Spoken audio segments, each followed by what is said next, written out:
Want smooth, responsive gaming on your MSI monitor? Here's how to unlock 120 FPS, which requires a 120 Hz refresh rate. First, ensure your device can output 120 FPS. For PC, this means a powerful GPU like an NVIDIA RTX 4070 or AMD RX 7800 XT. For consoles, check if your game supports 120 Hz mode. Next, use an HDMI 2.1 cable for consoles or DisplayPort 1.4 Plus for PCs. These connections are essential for transmitting the higher frame rate. Finally, configure your settings. On PC, go to Display Settings, Advanced Display, and select 120 Hz. On PS5, Xbox, navigate to Settings, Screen and Video Output, and enable 120 Hz if available. Some MSI monitors might require additional tweaks in the MS Center app for overclocking or VRR technologies like FreeSync G-Sync.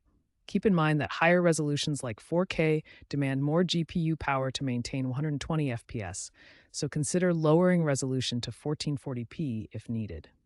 If you're not seeing the 120 Hz option, make sure your cable is correctly connected to an HDMI 2.1 or DisplayPort 1.4 Plus port on both your device and monitor. Outdated drivers can also cause issues, so update your NVIDIA or AMD drivers to the latest versions. Within your game settings, ensure that VSync is disabled and that the refresh rate is set to 120 Hz or higher. On PC, use NVIDIA GeForce Experience or AMD Radeon settings to cap the frame rate at 120 FPS for stable performance. If you experience screen tearing, enable VRR, FreeSync, or G-Sync in your monitor settings and in your GPU control panel. Some older MSI monitors may lack HDMI 2.1, limiting 120 Hz to DisplayPort only.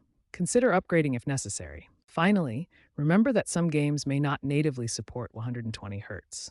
Check compatibility lists and forums for specific titles. Keep an eye on future trends, as 240 Hz monitors are becoming more common, and AI upscaling technologies will make 120 FPS more accessible on less powerful hardware.